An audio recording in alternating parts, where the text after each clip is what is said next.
that's awful. It's not a bird, it's not a plane, it's Superhero Slate. It's a modern podcast where we talk about everything that's great, like movies, TV, superheroes. It's Superhero Slate, oh yeah. Hello everyone and welcome to Superhero Slate, the show where we run down the latest superhero entertainment news. We love TV, movies, and superheroes, so let's talk it all out. My name is Chris Dillard. And my name's Mike Royer. And welcome to our review for Deadpool 2. That's Mike, right. we're here. That's right. We're here. We'll talk about this a little bit more in our weekly news episode that we will be recording after this. But you've had a very busy weekend, so we're getting to this a little bit later in the evening. But we've had a chance to ruminate on the film. I saw it on Thursday night, and you got to see it on Thursday as well, right? Yeah, I've seen it twice actually. Yeah, so you are. I'm fresh. You are going to be the most factual source when it comes to this movie because it's been a couple days for me. But we usually like to talk about our theater-going experiences before we jump into these movies. And before we even started recording, you started to preface to me that you had quite a bit of a story. But before you steamroll my little nitpick, I'll just have to say that on the podcast before, I've complained about people eating smelly pickled jalapenos next to me in the movie theater. And the person that sat next to me on Thursday took it to the next level. And just if there's just some sort of cosmic reason that they're somehow listening to me right now, I just want to say it is not okay for you to ask for a water cup behind the concession stands and fill that entire cup with pickled jalapenos and sit next to me. That's what they did? That is just ridiculous. They listened to the first show and said, fuck this guy. Exactly. They are getting pickled jalapeno scent all over their theater going experience. That probably enhances Deadpool, though, to be honest. I think that fits it. And the thing is, it's really hard to stay mad because these people are fiends and they eat them very quickly. So after about 20 minutes, the smell is gone. But I just hate the initial. There's so much anxiety when you're in a movie theater and you're waiting for people to sit down next to you, kind of like when you're on a flight, and you're just going to be trapped with these people for a while. And it's just like, oh man, I just want the smallest, skinniest, slimmest, non-odored person to sit next to me on this flight. And for the movie theater, I'm pretty much for looking exactly the same thing. So they sit down and then they have that pickled jalapeno smell, and it just irks me. But Chris, I'm ready for you to just totally mop and glaze over my story. That's fine. So the first thing I text you going into this is I realized that the crowd of people at my Deadpool 2 showing are the most unkempt, not pretty people you'd ever see. They are the people with the skullet haircuts and man. Yeah, it's horrible. Like t-shirts that don't fit. They've spilled stuff all over them. There's some scents coming from people. I don't know where. I'm like, what have I got myself into? I should have gone to the 6 o'clock showing. Why did I wait till the 7? And then we're in there, and I look over at the line, and there is a no more than 5-year-old kid in a completely Deadpool costume. Oh my gosh! And what movie do you think he's gonna go see that night? I think it's gonna be Deadpool. Before you elaborate even more, because I'm very looking forward to hearing this. But I had a similar kid in the same row as me, about like 5 seats down. He was just a kid. I'm very bad at estimating ages, but this kid was definitely in elementary school, to say the least. And it's just like there's even bits in this movie where Deadpool specifically is kind of saying you shouldn't be bringing your kids to this movie, but maybe you should. I don't know, but yeah. Go ahead, continue. And my wife's a teacher, so she notices this probably way before I did. And by the time she realized that I'd seen it, she's like, I really don't think kids should be going to this movie. I'm like, yeah, you're probably right, but who are we to tell parents what to do, right? So we get away. We sit down in the theater, and I sit down, and then it's the dad and the kid beside us, Mike. No. Yeah, so a 5-year-old kid doesn't know what's going on. He just knows the word Deadpool, as far as I can tell, in the outfit. So we watching the movie, and in this movie, unlike the first one, there are some quiet parts in this one. There's some more emotional scenes, and the kid is not there for the emotional scenes. I will tell you that right now. He's not having it. He is like, where is Deadpool? And he is saying this very loudly in these quiet scenes. No. And then about 15 minutes into the movie, maybe 20, 25, the dad has fallen asleep beside me. and he is like snoring at like it gets to the quiet parts. The kid's like, "Where's Deadpool?" The dad is snoring, and then I'm like, "What have I done? Oh my god! What have I done in this show? Like, why are these the people I had to watch this with?" So it is one of those things where you're in an airport. You're like, I don't want to sit beside that person, Mike, and then that person is the one on your airplane beside you. So I feel for you. It's no one grabbed me this time. The guy beside me didn't grab my leg. But he did disturb me several times during the movie, so I just had to share that because I was like, no one's gonna believe me. Oh my gosh, the awful humans that we have to deal with going to the movie theater. Can't you just stay quiet, keep your phones in your pockets, don't be smelly, and just look forward? We have the technology. TVs are big enough. I would pay a full movie price ticket to watch this in my own home one time without anybody around me.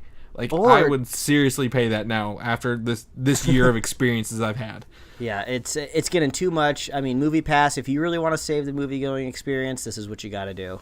Open up your own theaters and just start whipping people when they do something wrong. I agree with one of my friends on listener to the show, Andrew. He's like, everyone should have their own movie rating system, and that determines what seats in the theater you get to pick when you go buy your ticket. Oh, I like that. Like, you have too low of a rating. You brought your Chihuahua to the last movie theater, and people didn't like that, so you're going to have to sit in the front row. You are a high-risk movie goer, so you do not get to sit near anyone else who has the premier seat. Like a credit check for going to the movies. Oh, we're on to something, Chris. Yeah. That's I'd subscribe to this more than I'd subscribe to Movie Pass at this point. So, but yeah. So we saw Deadpool 2. I've seen it twice, Mike. I went again. I went Saturday morning. I've been in Detroit literally all weekend. Mm-hmm. So we went at 10:30 a.m. on a Saturday, and we got the recliner seats in the XD theaters for $7.50 a ticket. Yeah, it was a steal. There you go. And it wasn't full. We were able to pick our seats at like half hour to go, so there was no one beside us. So there was those empty seat buffers on this one. So the second time was much better. So I was glad I got to go a second time to this one. So yeah. So we saw this movie. We want to go ahead and give our first spoiler-free reviews, impressions of this film, and then we'll go ahead and we'll let you all know before we jump into spoilers, which will probably be the majority of this episode. So, Chris, please let me know what you thought about Deadpool 2. I'm okay with it, I think is the best way to put it. I don't hate this movie. I don't think it's a bad movie, but after the phenomenon that is the first one, I kind of just wanted that again, I feel. And this one tried to do more, and I applaud it for this, because it actually, the first Deadpool doesn't have much of a story other than he just wants to kill the guy who tortured him. And in this one, it has more of an emotional arc and a reason for everything that happens in this movie.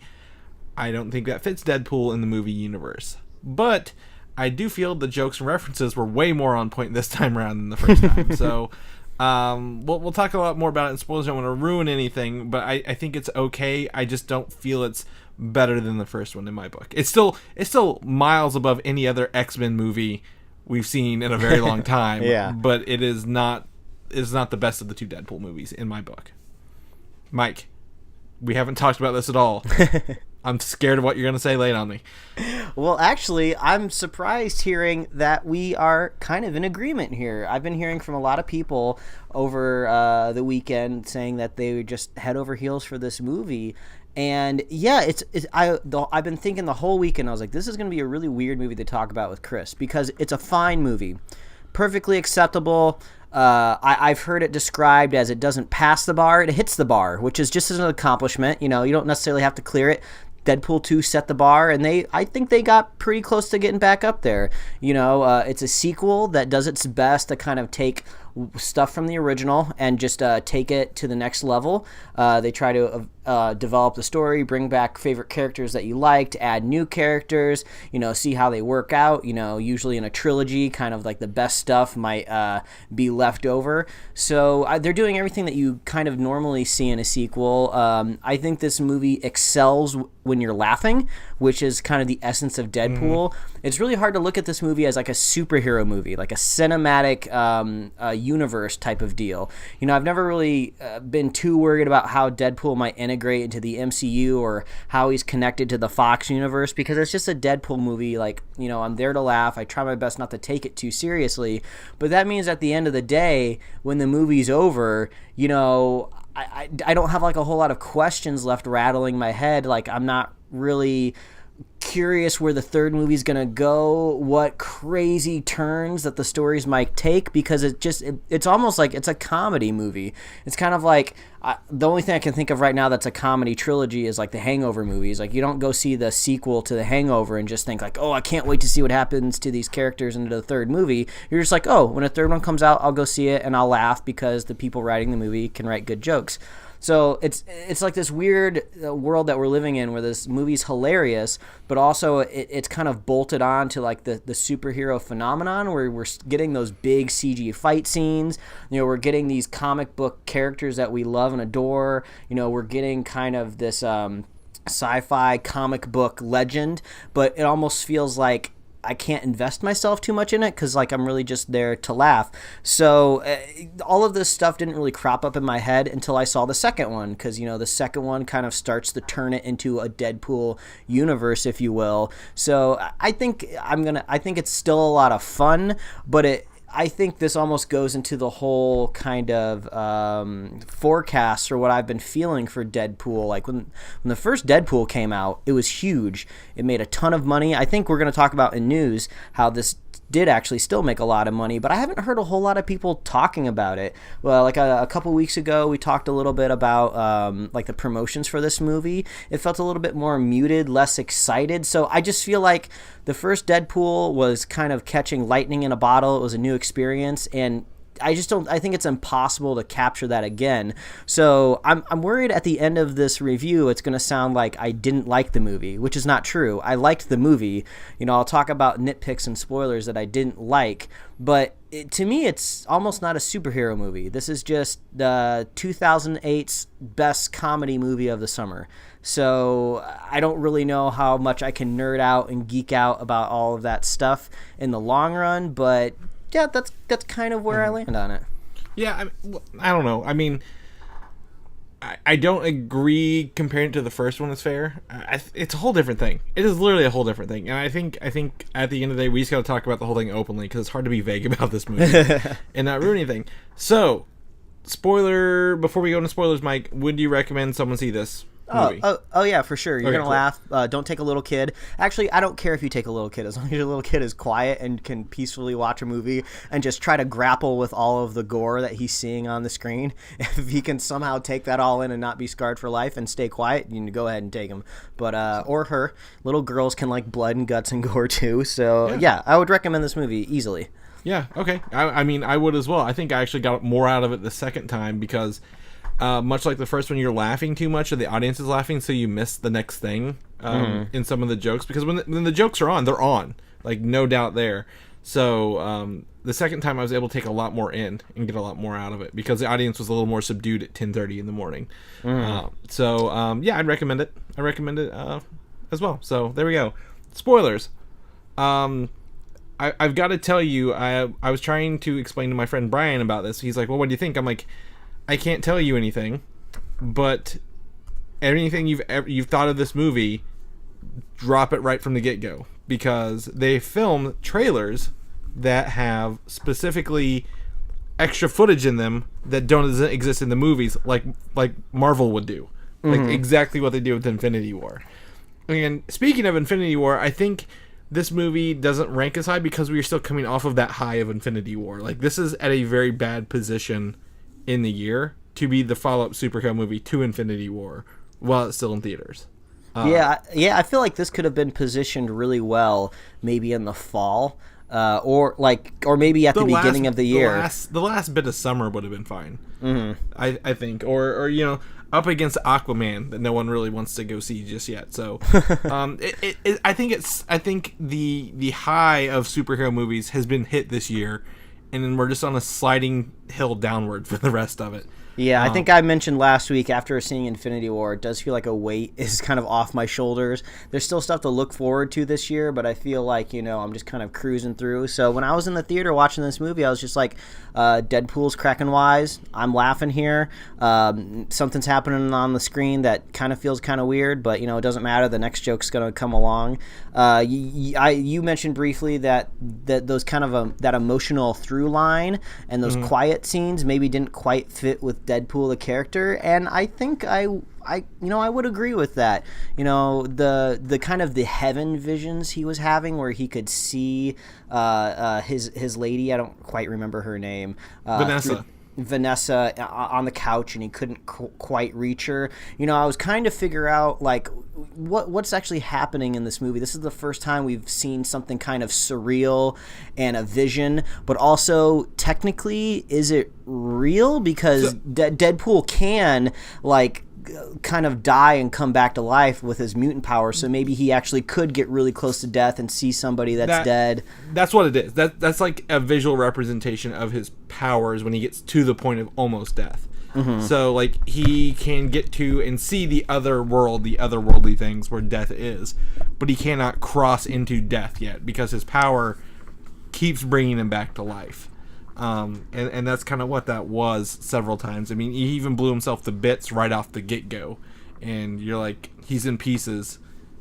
Is he dead? He can't die. So I think it starts off emotional. I think that's the weird part of this movie. Like, it is very much an arc. But Deadpool's...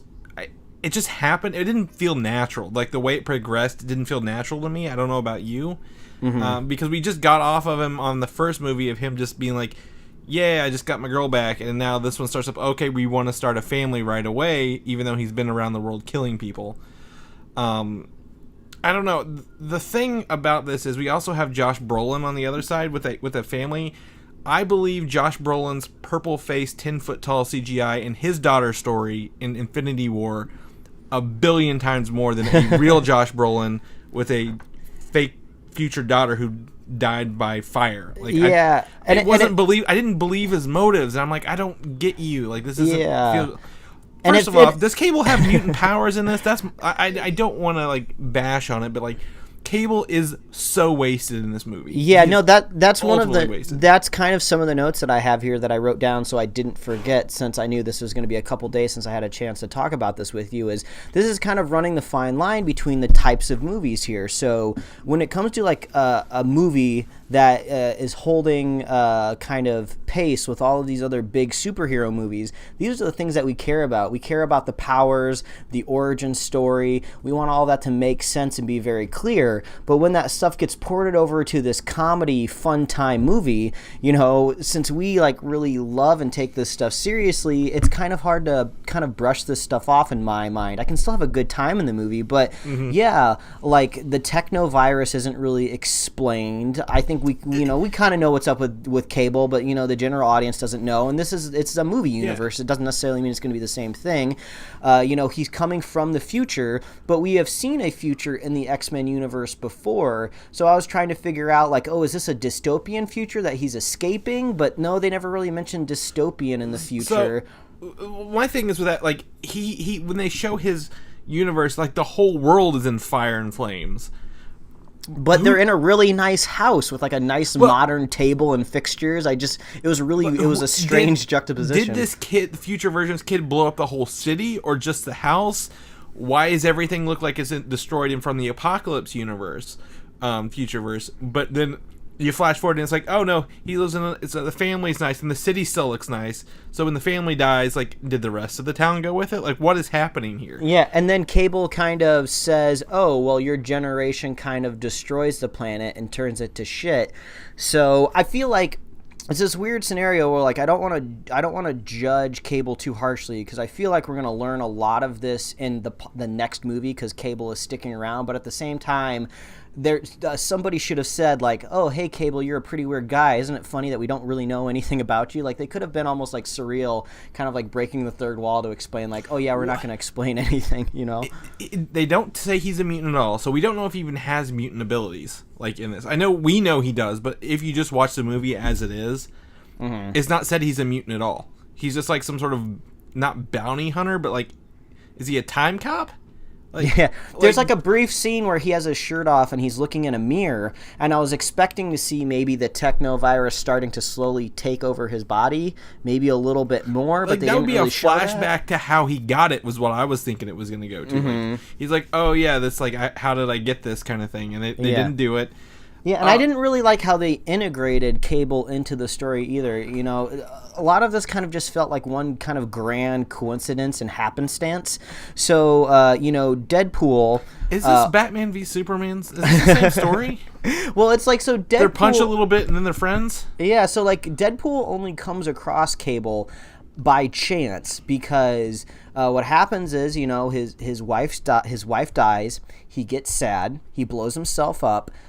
Colossus. This is Deadpool, not yes, Cable. Yeah. Oh, sorry, Cable. So I guess like Colossus feels bad for him. Maybe sees some sort of news radar, gets some sort of information, comes over to Deadpool's place, picks him up, takes him back to the X Mansion. So then he just happens to get better just in time to go on a mission that coincides with this kid that also Deadpool's going after. It almost just felt like one grand coincidence and fate brings them all together, but. Cable didn't even know who he was in the prison scene, which I thought was kind of disappointing because if he can't die, he's probably around in the future. Yeah, and also somewhere. when you're throwing like time travel into a comedy movie, like you have so many inherent problems that you have to deal with, which is unfortunate because time travel is very creative and clever, but almost your whole movie needs to be dedicated to time travel in order to kind of have it make sense. Because, you know, at the very end, you have Deadpool who's laying on the ground and he's dying. It was a funny scene. It kept going on, which I thought was actually pretty funny. He kept dying. He's like, no, I'm not ready to go yet. I'm going to just keep going. Comedy happens in threes. Yeah, so I thought that was funny. But then I just kept thinking, like, even if he dies, like his heart stops and the blood stops pumping, couldn't they just take the collar off and then he would come back to life? So I'm kind of grappling with his powers a little bit, and then I'm just thinking. I think you're overthinking that. You're overthinking that. Like Cable has like a time travel device. So, and he says he only has enough juice to go back to his own time.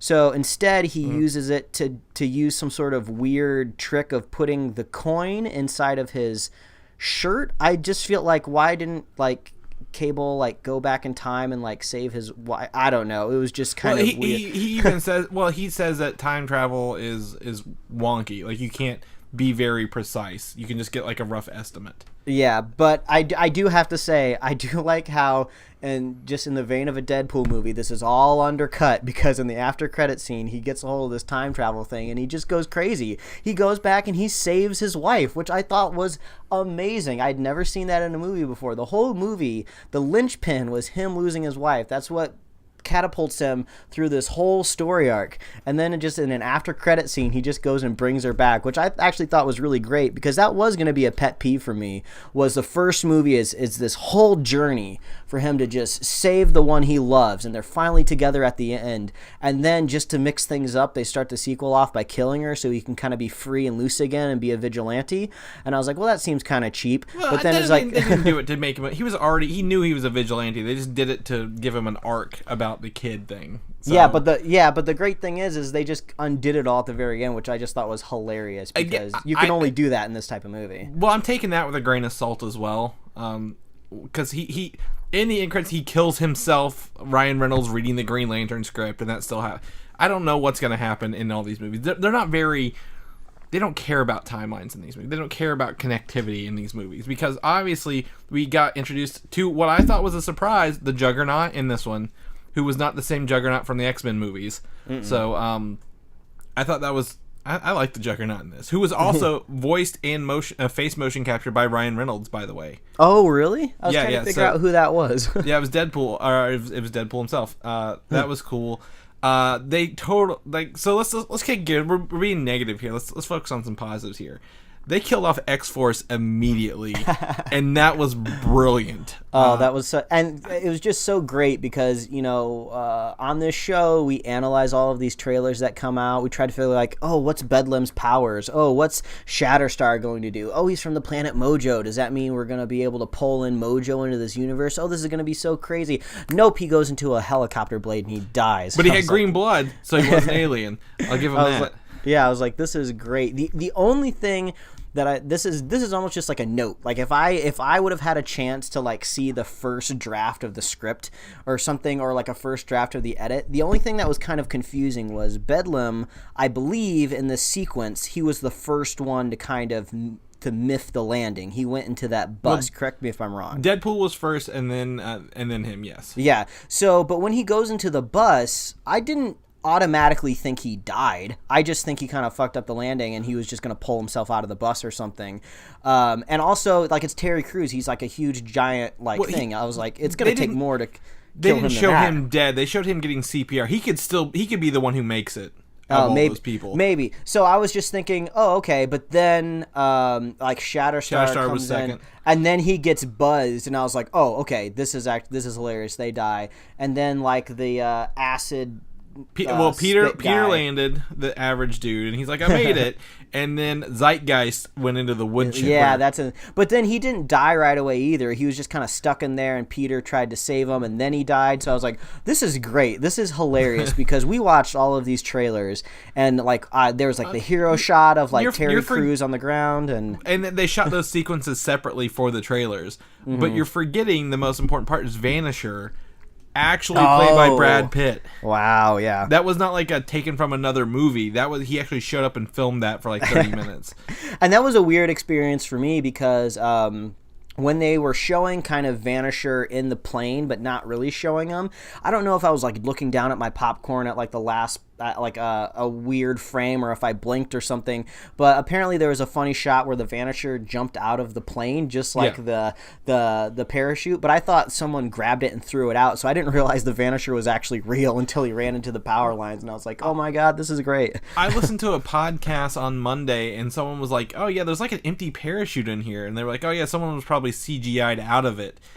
Come to find out, he was not CGI'd out of it. So yeah, that was great. And I thought Peter was just hilarious. I love how Deadpool just has like this weird nurturing like a baby side to him, and he's just like, oh, I'm gonna keep you safe, baby, don't worry about it. And then when he comes back around with the time travel device, he's just like, just go home. Yeah, this is too much for you. And he's just like, yeah, you're probably right. Yeah, I mean, there's a lot in there. As much of a horrible person TJ Miller is, he at least had a funny part where he was being interrogated by Cable. He's like, I'm not gonna stop that. You're not gonna torture me. I'm just gonna tell you everying you want to know. Yeah, I'm not gonna be able to handle any of this. I'm gonna sing like a canary. But I have to warn you. There is a wind advisory. So yeah, that was a nice hookup too. I think another kind of pivotal joke moment that I don't know, we might disagree on, just judging by your entertainment of T.J. Miller in this movie, when they bring it back around to the blind lady's house and Cable shows up to join their squad. He's sure cocking it. I had mixed opinions about the baby legs, just because it was funny.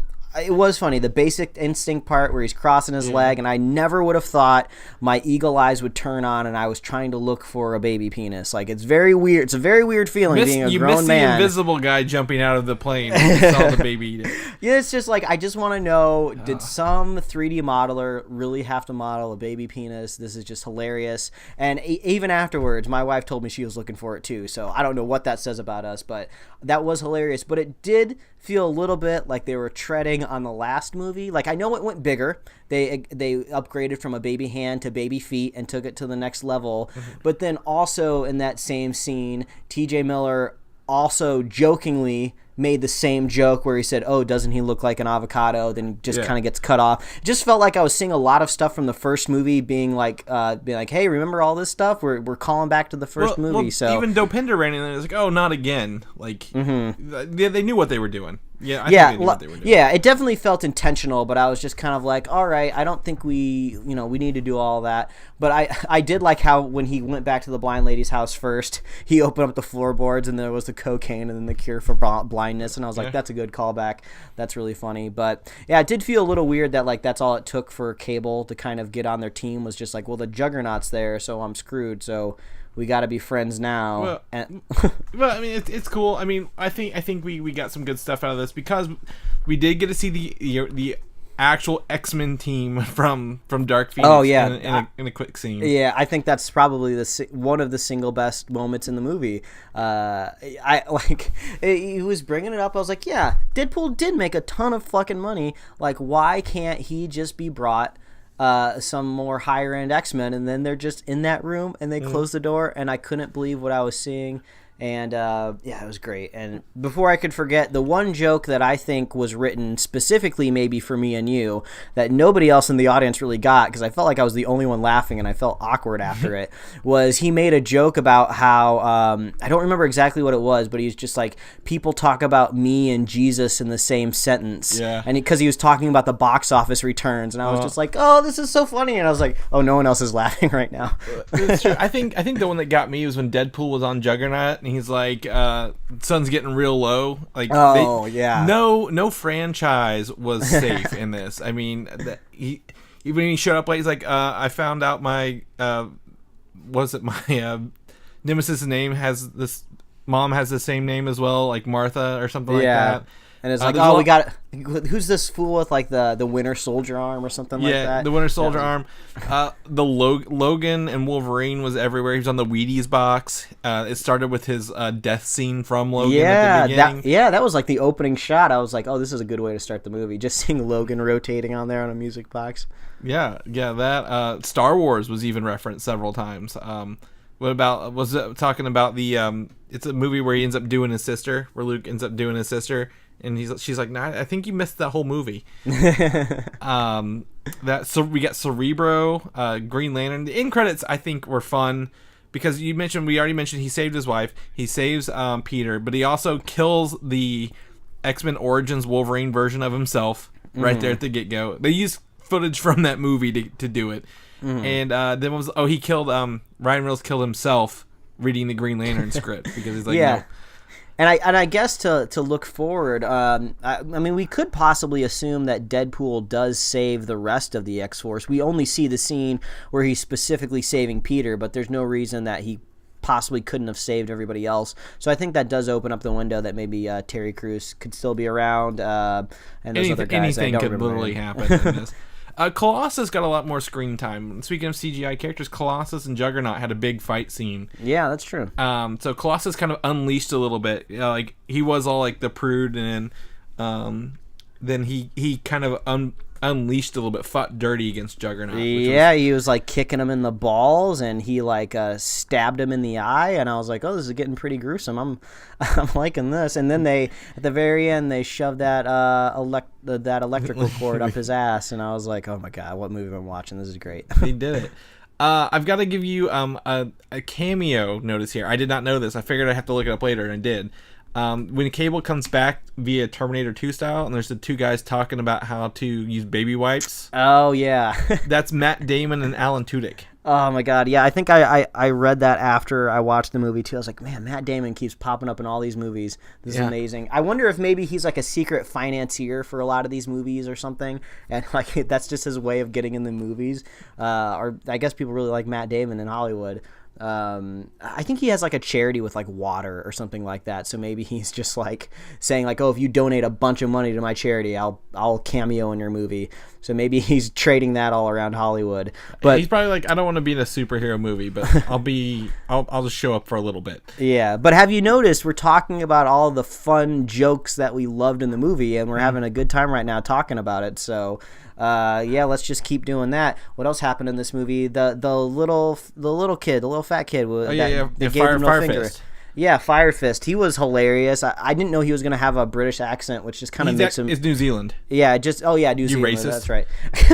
Black Tom was my favorite running gag. Oh my god, was that not the best? Yeah, that was good. You racist. Oh my gosh. Yeah, he's like Black Tim, Black. I don't know. His power was cultural appropriation. That was my favorite running gag, and it probably still is. Yeah, but I liked how sassy Fire Fist was, and if you've not watched Hunt for the Wilder People, that's like kind of the kid he plays in that as well. Oh, which is is a it? Taika Waititi movie.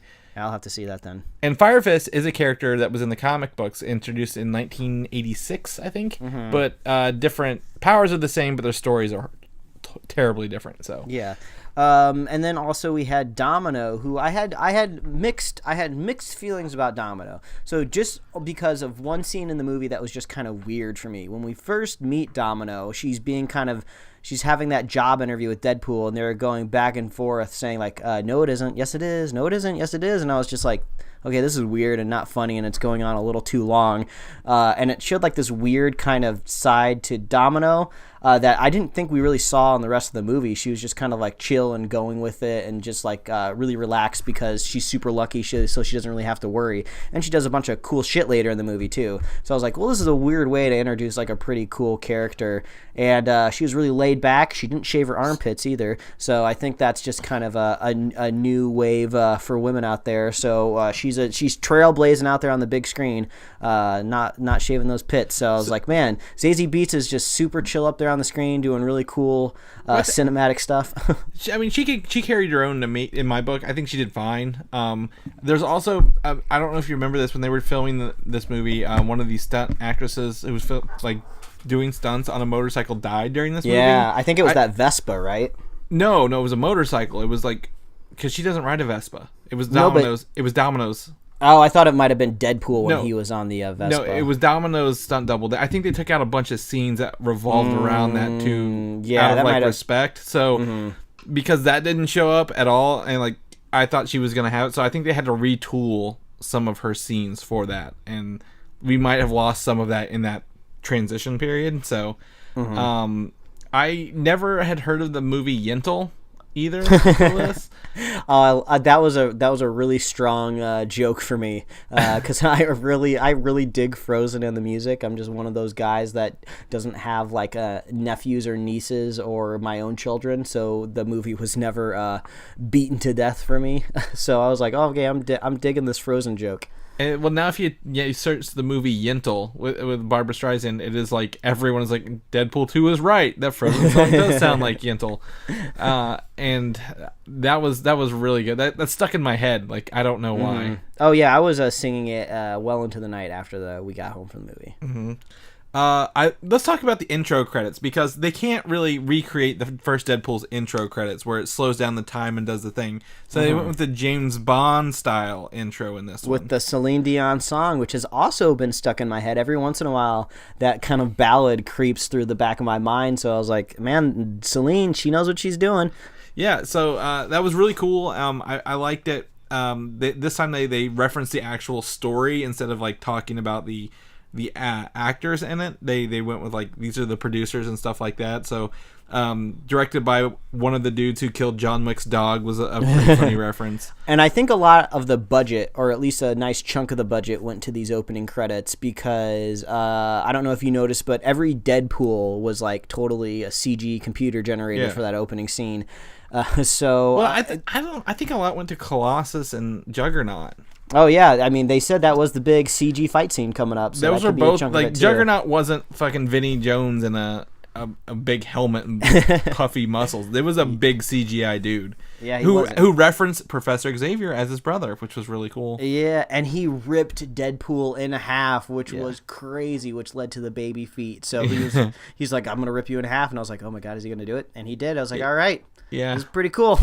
What's he got that I don't have? Don't say legs. Like, don't say what was that pulling the rope thing that kid did immediately afterwards? Oh my god, that was so funny. I feel like that was just something that the actor had in his back pocket, and he was like, I'm gonna use it. You mean in his prison wallet? Yeah. That pen. The ass pen. That pen was a good running gag too. Yeah, this movie, like I said, it's going at full blast. It's It's excelling whenever you're laughing. So and watching Deadpool do his fight stuff is actually really cool. Like, I mean, at the beginning there's that one the guy who ends up killing Vanessa. He's got like the one long slow motion chase scene, and Deadpool's running around in the background killing all his people. Was really cool to see as well. Yeah, he was like, "Oh, a panic room? Can you just come out?" Yeah, that holy shit balls, that guy's on fire. Yeah, he's like, and that's real fire. We didn't CGI it. Yeah. But I mean that, and then when he actually who was he fighting? In the prison. We fought Cable in the prison. That was actually a really cool fight scene with Deadpool. So I really enjoy that. There's these articles. There's like 80 cameos and things here. The young kid he signed the Wheaties box for is in Legion. That's the young version of Legion in the TV show. I don't remember that scene. Well, yeah, because he gets thrown into whenever he meets Firefist, he gets thrown into it, and he signs the Wheaties box. Yeah, I remember that, yeah. Wolverine on it. He keeps getting called an X-Men in training, I think it was what he called. That was running. I don't know, there's just so much to this. Scotty Young, the comic book artist / cartoonist, he did the end credits designs. Oh, okay.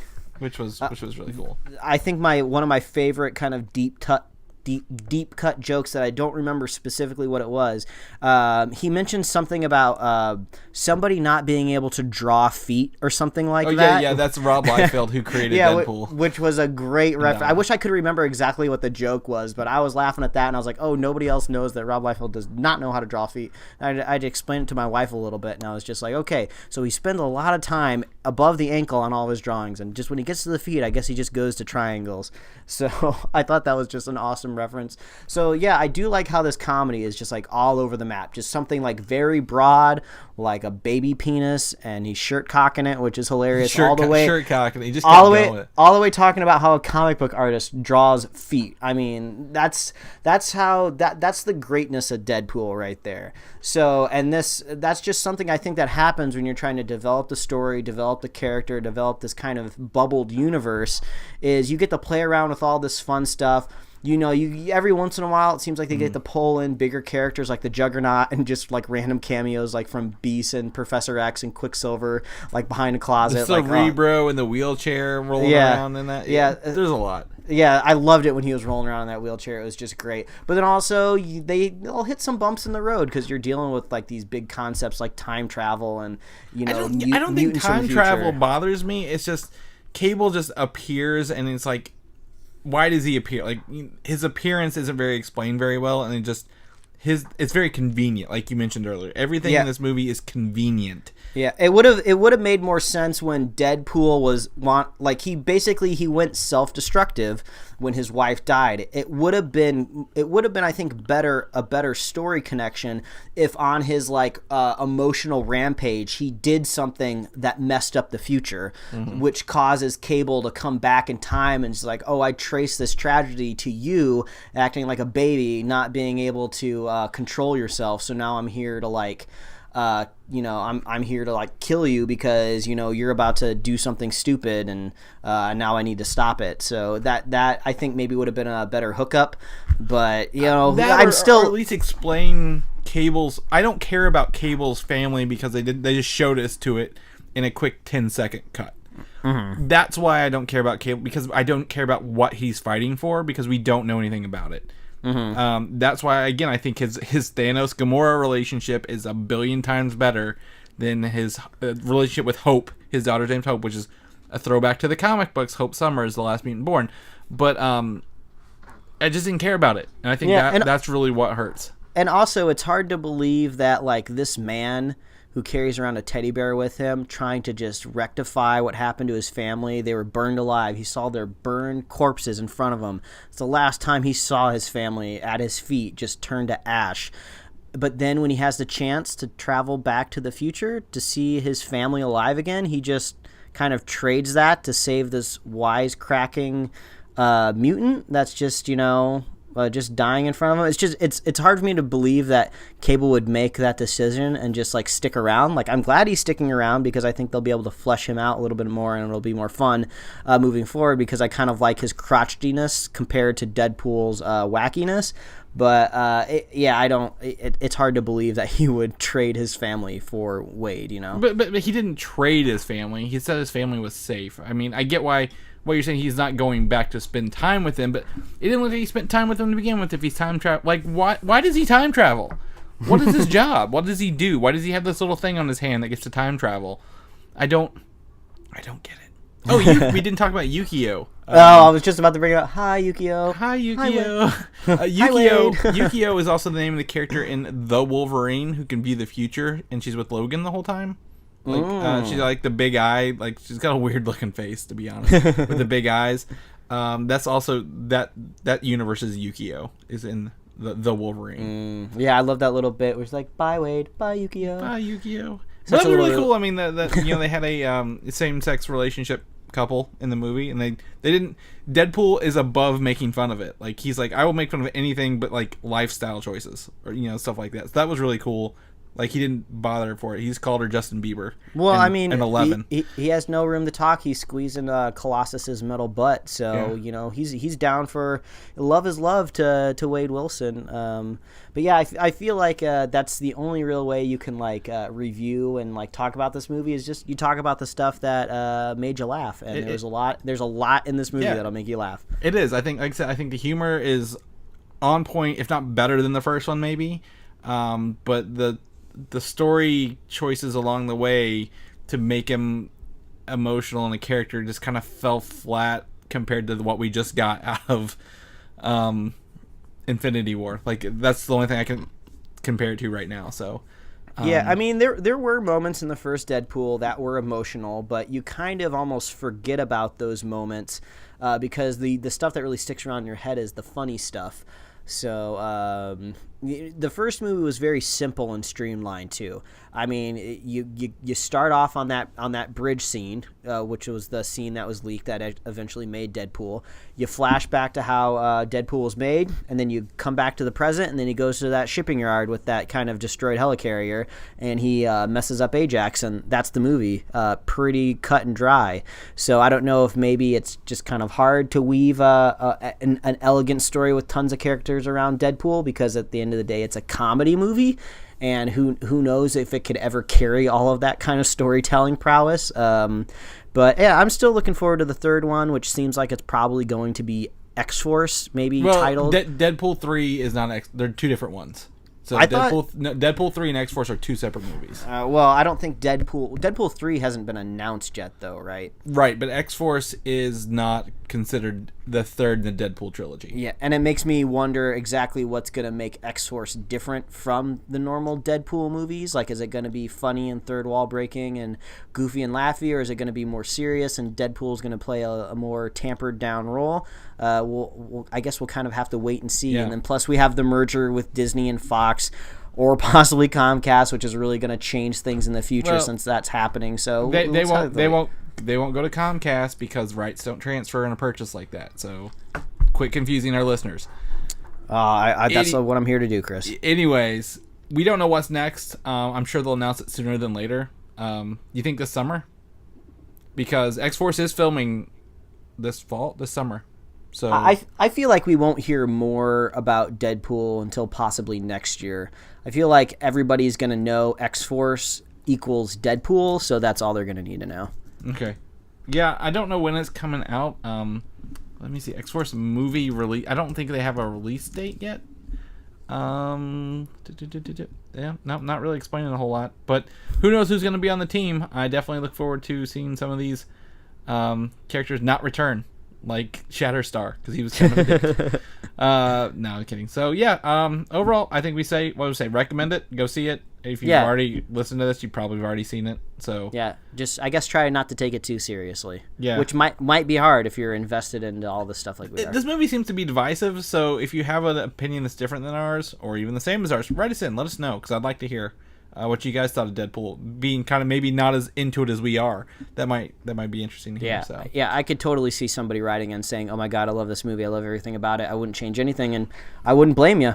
I could totally see how this would fire on all cylinders for any given person, but or quite the opposite. Someone can hate it. So there's that. All right, Mike, we got a new show to do. If people want to find you, see what you're up to, where they can find you at. They can find me at Mike Royer Design on Twitter and Instagram, and you can read my webcomics at pickledcomics.com. Chris, people want to follow you, see what you're up to. You were just in Detroit at a Comic-Con, if I recall correctly. So if they want to see some of that stuff, where can they find you? You can find me on Twitter at Valdan, VALDAN, on Instagram, Valdan, I believe, 87, or head over to Comic UI, where I was for the Comic-Con this weekend, so you can do that. If people want to know more about our shows, our regular news shows we do every week, Mike, where can people find those at? Well, they can find that at superheroslate.com. That is the best place to find all the avenues we host our little show. And if you're listening to a news episode and we're talking about things in our show notes, you can get links to all of that stuff on superheroslate.com. So you can find us on Apple Podcasts, YouTube, Google Play Music, SoundCloud, TuneIn, Stitcher.